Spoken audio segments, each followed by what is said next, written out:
Bienvenidas, bienvenidos todos a quienes nos acompañan en este tiempo, en esta hora, para recibir, pues, el maná del cielo que el Señor tiene preparado para cada una de nosotras.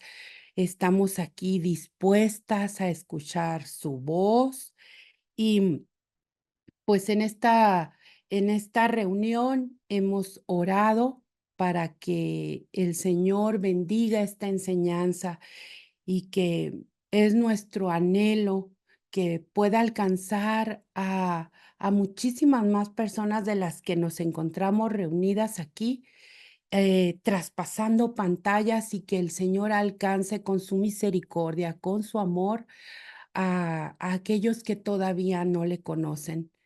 Y para quienes ya lo conocemos, estar atentos porque el Señor siempre manifiesta su sabiduría, su amor, su voluntad a través de las escrituras, como lo hemos estado viendo, ¿verdad?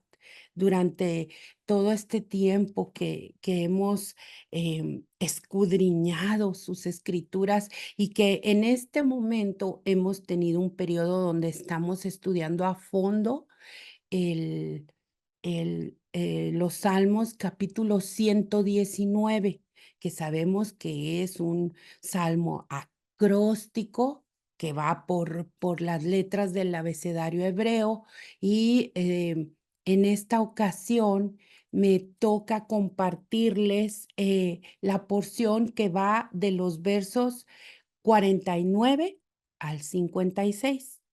Muy bien. Y vemos como título de esta enseñanza es La excelencia de la ley de Dios nos consuela y fortalece. Y vamos a descubrir de qué manera el salmista nos expone esta verdad. Y eh, en el tiempo de cuando estaban los levitas, los sacerdotes, eh, se les exigía que fueran expertos en el libro de Deuteronomio. Deuteronomio significa la ley, ¿sí? Segunda ley. El libro registra el discurso de despedida de Moisés que dio para preparar a la nueva generación de israelitas para la conquista de Canaán. Y sabemos que el pueblo cuando es sacado de Egipto, el pueblo de Israel que va liderado por este hombre, Moisés, bajo la dirección de Dios, pues llega un momento con todo lo que vemos en el Pentateuco, toda la historia, cómo el pueblo pasa más de 40 años vagando en el desierto. Y, pero llega un momento en que el Señor permite que ese pueblo nómada que pasaba de estar acampando en ciertos lugares a otros, eh, se establezca y llegue a convertirse en una especie de colonias, de colonos. Mm, y a través de esta situación, Moisés deja los libros, deja el libro de Deuteronomio, que dictado por el Señor, para que pueda conocerse a fondo todas las ordenanzas del Señor, toda la ley de Dios a través de las generaciones, que pasara, que no fuera solamente cuando él, porque él ya estaba en sus últimos tiempos, ya iba a partir con el Señor, él lo sabía y quería, se daba cuenta, se angustiaba porque el pueblo caía en la desobediencia, en la testarudez, en la rebeldía. Y entonces, pues les dice que tienen que poner atención en las ordenanzas del Señor y pasarlas a través de las generaciones para que esto no se olvide. Y dice en Deuteronomio, fíjense, como un dato curioso, encontramos la palabra recordar 15 veces y la palabra olvidar 14 veces. Y eso es como una comparativa, porque así como se nos demanda recordar siempre la ley de Dios, los humanos, los seres humanos, somos muy dados a olvidarla. Y em, entonces viene aquí como esto que somos dados a olvidar, lo vemos en la carta a los Filipenses capítulo 3 en el verso 13, que el apóstol Pablo nos dice, hermanos, yo mismo no pretendo haberlo ya alcanzado, pero una cosa hago, olvidando lo que queda atrás y extendiéndome a lo que está por delante. Entonces, por una parte, es bueno olvidar nuestra vieja naturaleza, las cosas en las que encontrábamos deleite y gozo en nuestra vieja naturaleza antes de conocer al Señor, esas son las que debemos olvidar, apartar. Pero también nos demanda recordar, tener siempre presente en la memoria y en la memoria del corazón esos estatutos para ponerlos por obra, para que sean una guía a nuestra vida. Y dice aquí, hay un filósofo español que ya falleció, tiene una frase muy conocida que dice, quien no recuerda el pasado está condenado a repetirlo. Esto fue dicho por el filósofo George Santayana, español. No sé por qué ponen el nombre George en inglés, pero pues así venía. ¿Y a qué se refiere esta frase? Que Dios en su sabiduría nos ha permitido a través de sus libros históricos, a través de toda la Biblia, conocer la historia del pueblo de Israel, cómo fuimos injertados en esa viña del Señor y que como esas experiencias por las que fue pasado el pueblo de Israel nos sirven también como guía a nosotros en la actualidad, porque la Biblia es un libro con un tiempo actual, es más, hasta a futuro. Todo viene ahí escrito. Y vamos la primera parte, vemos los versículos ya del Salmo que les voy a leer del 119, de los versos del 49 al 51. Acuérdate de la palabra dada a tu siervo, en la cual me has hecho esperar. Ella es mi consuelo en mi aflicción, porque tu dicho me ha vivificado. Los soberbios se burlaron mucho de mí, mas no me he apartado de tu ley. Amén. Y aquí vemos tres aspectos. Uno, cómo Dios recuerda.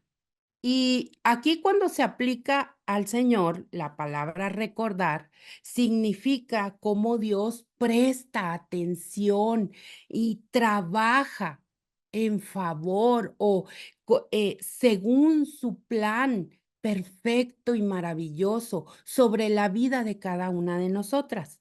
Mm, eh, ese tiene dos aspectos. Uno negativo en el que al Señor no olvida nada. Él es Dios todopoderoso, omnisciente. No se le pasa, no, nada de que, pues como ya pasó hace mucho tiempo, ya no se va a acordar. No, Dios recuerda absolutamente todo, pero tiene una parte positiva, esto de recordar en el Señor, em, que se refiere a que Él puede, aunque lo recuerde, Él puede no utilizarlo en en nuestra contra. Y al, aunque tenga, presente todos esos tropiezos, todas esas, iniquidades, todos esos pecados que hemos cometido, el Señor puede decidir utilizarlo para bien y darnos su bendición. Por eso es que, aunque enfrentemos, dificultades o desiertos, o que pensemos que: "Señor, ¿por qué estás permitiendo esto?". Es porque hay un propósito de Dios en el que a través de su soberanía nos va a llevar a un bien. Muy bien. Y esto lo vemos en Isaías, en el libro de Isaías, del profeta Isaías, en el capítulo 43, versículo 25, que dice: yo, yo soy el que borro tus rebeliones por amor de mí mismo, y no me acordaré de tus pecados. Y vemos esto también a través de diferentes historias en la Biblia, cómo se acordó de Noé. Esto lo vemos en Génesis capítulo 8, que yo las invito después, que puedan leer estas referencias, que las anoten y puedan escudriñar por ustedes mismos cómo el Señor, recuerda a Noé, a los que estaban en la barca después del diluvio, a todas esos seres vivos, los animalitos, y deja soplar un viento para que las aguas se replieguen y pueda haber tierra seca. Igual lo vemos cuando eh, recuerda a Abraham y todo lo que Abraham ha sido fiel al Señor, y por esa memoria que tiene de Abraham es que puede considerar liberar a Lot. Y lo vemos eso en Génesis capítulo 19, también las invito a verlo. Y recordar para Dios, también debemos de ver que no es algo como una cualidad humana, porque a veces queremos ponerlo en esa medida, que el Señor recuerda como nosotros los humanos recordamos, y es algo superior, va algo más allá, implica no solamente el acto de memoria, sino también de cómo Él decide por ese recuerdo actuar y llevarnos a su propósito. Amén. Ahora pasamos a la otra parte, cómo recordamos nosotros. Y aquí, si vemos en estos versículos, dice: este es mi consuelo en medio del dolor, que tu promesa me da vida. Y se refiere a que el salmista encuentra en la palabra de Dios ese consuelo que necesita en ese momento. Al igual que nosotras, cuando atravesamos dificultades, a donde debemos recurrir, donde tomamos nuestra guía, es aquí en la palabra de Dios. La escudriñamos y nos damos cuenta cómo Dios nos dirige. Y lo vemos, por ejemplo, eh, cuando Daniel encontró en la profecía de Jeremías la promesa de la liberación de Israel del cautiverio, inmediatamente comenzó a orar para que se cumpliera la promesa. Esto lo vemos en el libro de Daniel, en el capítulo 9. Y es con referencia a esto. El salmista encuentra sustento, encuentra esperanza en la palabra de Dios, ¿ok? Y dice: al creer y orar, el escritor, o sea, el salmista, encontró fortaleza y consuelo. Consuelo viene del latín, la palabra consuelo viene del latín, que significa con fuerza. Y Aquí vemos un claro ejemplo de cómo ante las dificultades nosotros no debemos abandonar la palabra de Dios, no debemos dejar de buscar su presencia. Al contrario, es cuando más debemos buscar su presencia en nuestras vidas a través de la palabra, a través de la oración. Y el Señor nos va a hablar, nos va a guiar. Mm. Y después pasamos a los siguientes versos y dice, de los versos 52 al 54 que dice así: Me acordé, oh Jehová, de tus juicios antiguos y me consolé.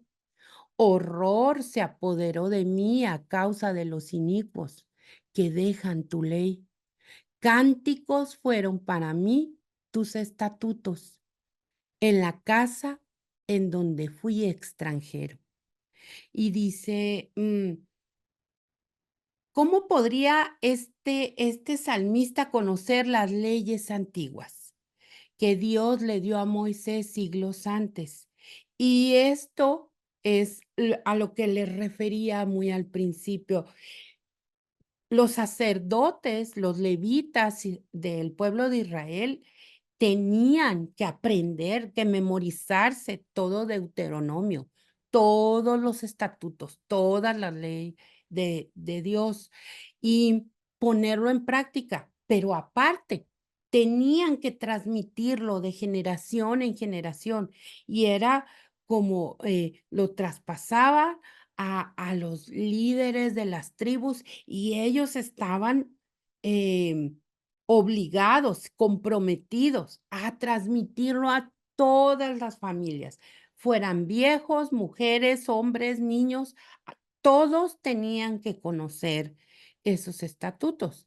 Y por eso se preservaba todos esos rollos de la palabra, em, y se enseñaba a cada nueva generación. Así, actualmente, eso es parte de la iglesia del Señor. No estoy hablando solamente de las congregaciones físicas, estoy hablando del cuerpo de Cristo, de nosotros, de cada uno de nosotros, en nuestras familias. Tenemos el compromiso, la obligación de transmitir la palabra de Dios a nuestros hijos, a nuestros padres, a nuestros vecinos, a todo aquel que Dios ponga en nuestro camino para poder compartir esa palabra de Dios. Y lo vemos, por ejemplo, en la segunda carta a Timoteo que escribe el apóstol Pablo en el capítulo 2 versículo 2 que nos hace una referencia a esto. Lo que has oído de mí ante muchos testigos, esto encarga a hombres fieles que sean idóneos para enseñar también a otros. Aquellas congregaciones que no tienen fundamentalmente transmitir la palabra de Dios a cada uno de sus congregantes, el hacer discípulos, el ir a evangelizar con la palabra en mano, no con doctrinas falsas, no con el evangelio de la prosperidad, con promesas de que te voy a sanar, Dios te va a dar todo lo que quieres. No, tenemos que ir con la verdad de la palabra y transmitirla a todos. Y la iglesia, esto, ahora sí hablo de como una congregación física que no es capaz de realizar esa tarea que ha sido dada por el Señor a través de sus ordenanzas, está condenada a desaparecer. Tarde o temprano va a caer, porque aquellas congregaciones que no están fundamentadas en la palabra de Dios están condenadas al fracaso, van a caer en tropiezo. Y también vemos en estos versículos que les leí del Salmo 119 que el salmista estaba indignado por lo que hacía la gente mundana. Aquí cuando se refiere, a los inicuos, ¿no? Son personas arrogantes, aquellos que deliberadamente han rechazado la ley de Dios, que se les ha presentado al Señor Jesucristo como su Salvador, con el evangelio de la verdad, que hay una vida después de este lado de la eternidad. Dios te va a resucitar y habrá un juicio. ¿En dónde vas a quedar? ¿En el lago de fuego o a vida eterna? Pero aquí el salmista dice de aquello, habla de aquellos arrogantes que han desechado la ley de Dios porque están más en el mundo y encuentran placer y deleite en las cosas carnales, en las cosas del mundo. No les interesa lo espiritual, ni la madurez, ni encontrarse en la presencia de Dios. A todo eso se refiere el salmista y para él es un acto inconcebible y le provoca ira, una ira muy grande, porque se han alejado de la ley de Dios, todos ellos. Y ese esa es la ira a la cual la palabra en repetidas ocasiones nos, nos hace referencia a ella. Y dice, al abandonar la herencia espiritual de Israel y lloró por sus malas acciones, como lo vemos en el verso 53, y también lo podemos encontrar en el Salmo 119, en los versículos 104, 128 y 163.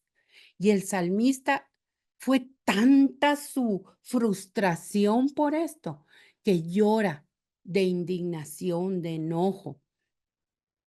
Y esta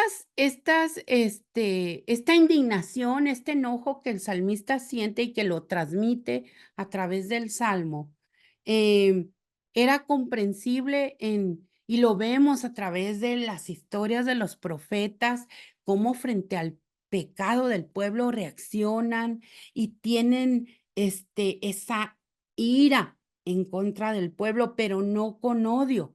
Vemos también la ira santa de Cristo, cuando estaban todos los mercaderes en el templo, cómo reacciona el Señor enojado y vaya, hasta les avienta las mesas y todas esas mercancías porque está indignado.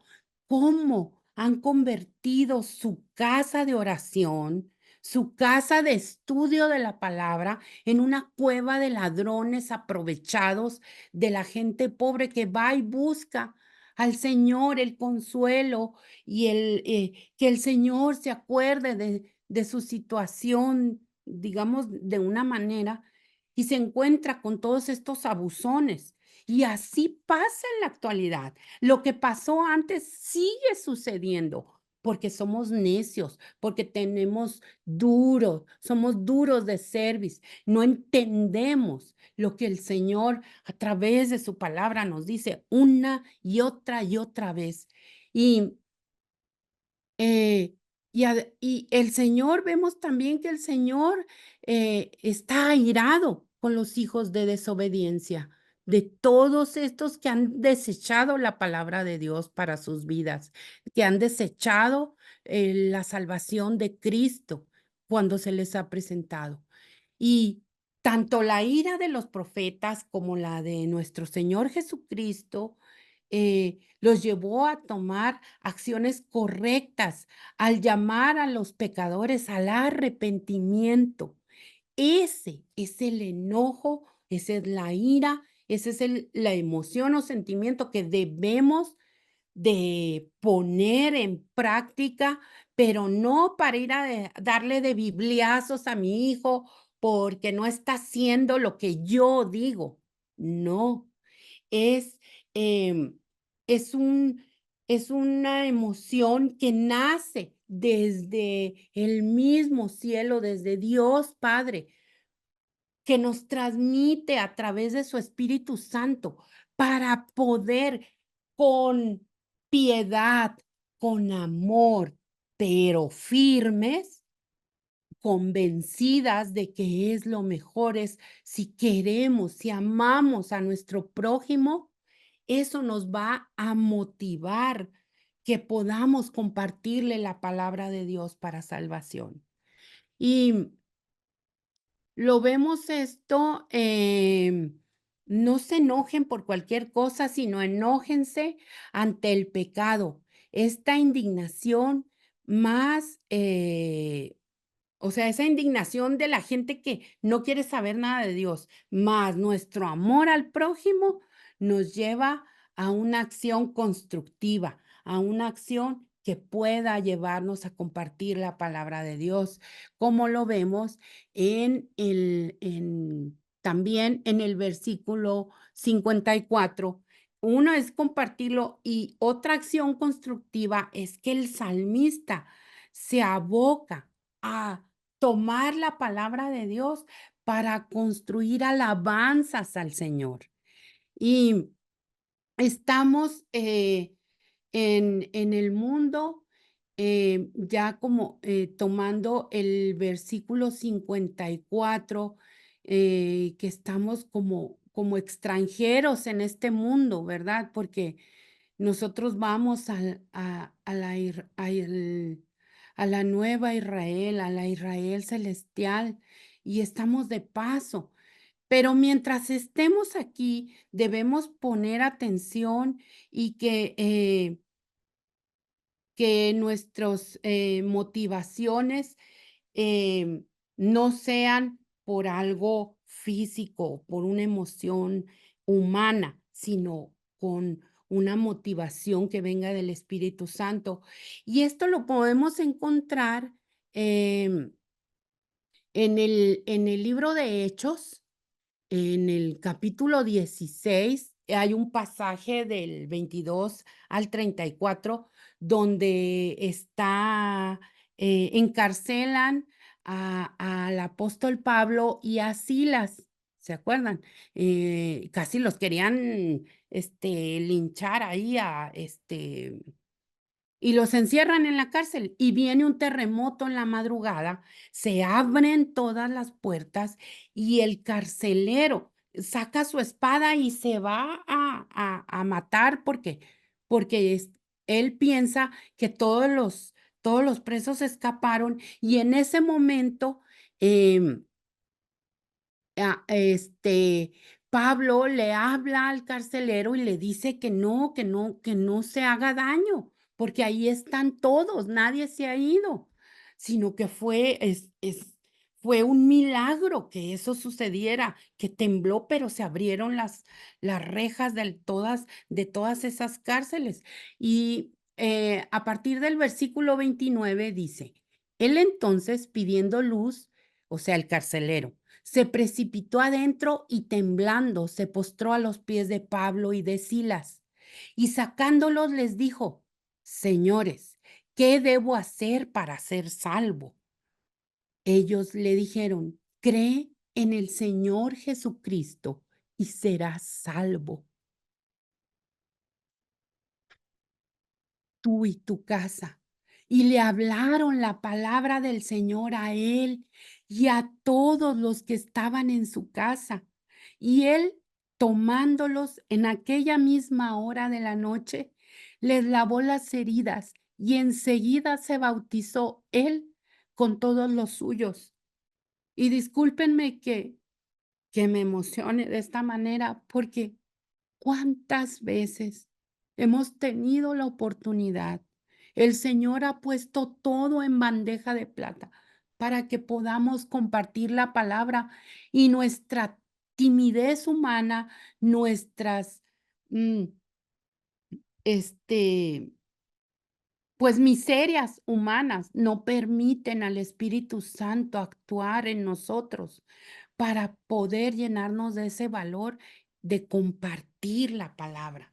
Y vemos en el pasaje cómo el valor que encuentran Pablo y Silas provoca la salvación, da lugar a la salvación de este carcelero y no solamente de él, al compartirle la palabra, el evangelio de Jesucristo, también su familia y todos los que estaban ahí en esa noche fueron salvos y fueron no solamente salvos, los se bautizaron, ¿ok? Entonces, pues es algo que realmente tenemos a consideración y aunque no seamos parte del mundo como lo conocemos, estar aquí en el mundo implica que la palabra de Dios va a ser nuestra guía y no solamente para nosotros, sino también para todos aquellos que estén dispuestos a escucharla.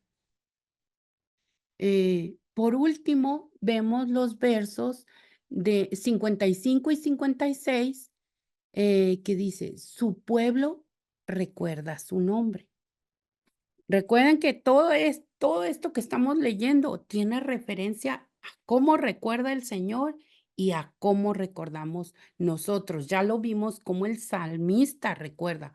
Ahora vamos a ver cómo el pueblo recuerda toda la palabra del Señor. Y escribe el salmista, me acordé en la noche de tu nombre, oh Jehová, y guardé tu ley. Estas bendiciones tuve porque guardé tus mandamientos. Y aquí vemos que hace referencia al nombre de Dios, podemos conocerlo como Jehová, Yahvé, el yo soy, y todos estos nombres implican un gran significado, un gran poder por sí mismos. El antiguo pueblo judío veneró tanto el nombre del Señor y aparte no quería que em, ¿cómo? Que los que no eran parte de que no eran judíos, este, se apropiaran o pudieran siquiera pronunciar este nombre del Señor. Entonces, lo esconden, dando como que es tan grande el nombre del Señor que ni siquiera ellos pueden nombrarlo. Y le ponen, empezaron a usar o lo sustituyeron por Adonai, em, y lo justifican como que es para no pecar contra su Dios, pero en realidad la motivación de los judíos realmente fue ocultar el nombre a los demás, a los que no eran parte del pueblo de Israel. Mm, y en el libro de los Salmos, con referencia al nombre de Dios, vemos más de 100 referencias a su nombre. Y, por ejemplo, vemos en el Salmo 5, versículo 11, que debemos amar su nombre, que debemos cantar alabanzas a su nombre.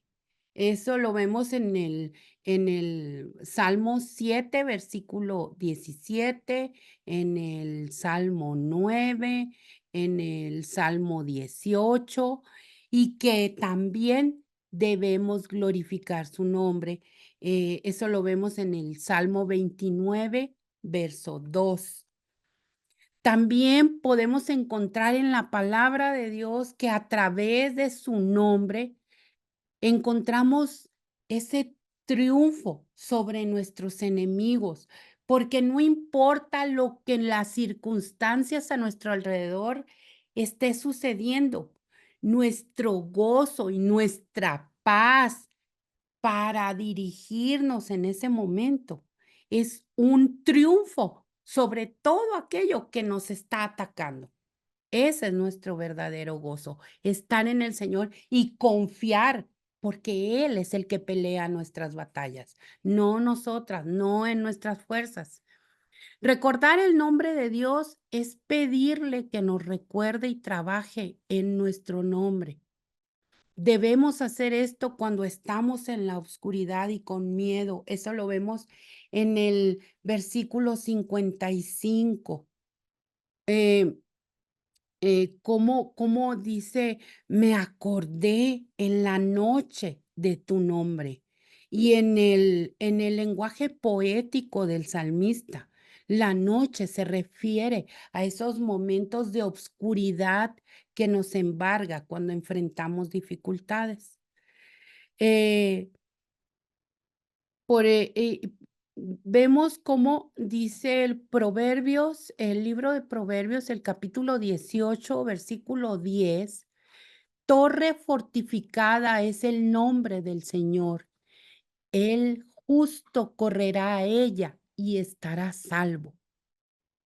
Y si deseamos saber qué tan fuerte es el nombre del Señor, podemos estudiar los nombres de Dios en el Antiguo Testamento y todas esas declaraciones de yo soy de Jesús en el Evangelio de Juan, para que nos demos cuenta qué tan importante es el nombre de Dios. No solo pronunciarlo, sino el concepto del nombre de Dios en nuestras vidas, lo que significa todos sus atributos, el todopoderoso, sabiduría, su voluntad, su amor, su misericordia. Todo eso está contenido en el nombre de Dios, en yo soy.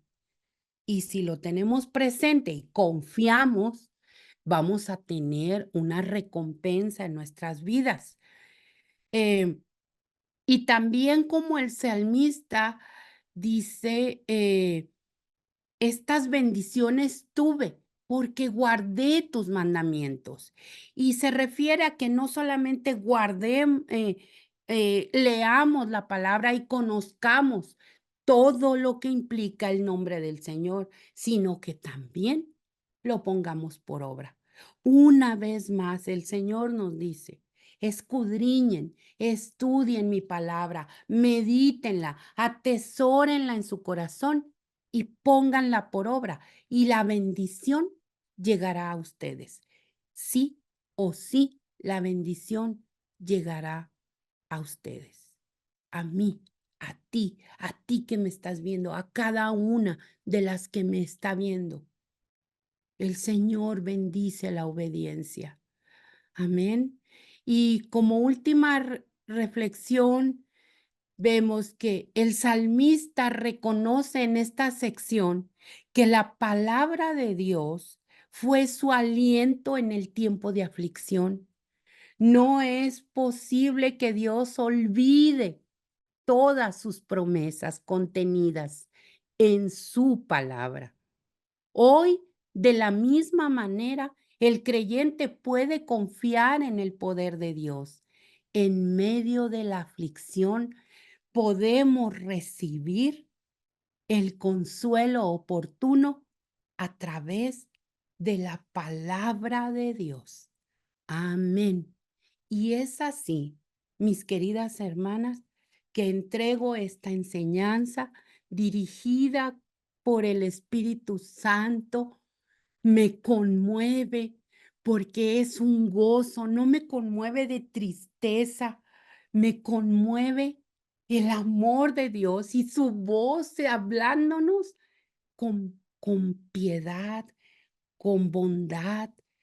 Escuchemos cuando el día está a pleno sol y no recurramos a él cuando la noche ha caído en nuestras vidas. Amén. Dios las bendiga y si Dios quiere, nos vemos en una próxima ocasión. Bye. Ah, antes de que me vaya, perdón, antes de que me vaya, quienes gusten, escríbanos, mándenos sus peticiones de oración. Estamos mm, complacidas en recibir sus peticiones. Si necesitan tienen alguna necesidad especial y quieren compartirnosla, nos pueden mandar un correo, lo pueden anotar en los comentarios y con todo gusto vamos a orar por ustedes. Y también si tienen alguna petición, alguna sugerencia, alguna duda sobre estas enseñanzas, las invitamos de verdad a que nos manden sus correos y aquí estamos, todo el equipo de Convertidas, para atenderlas con con mucho amor, con el amor de Cristo que queremos compartir con ustedes. Muchísimas gracias y ahora sí, bye bye.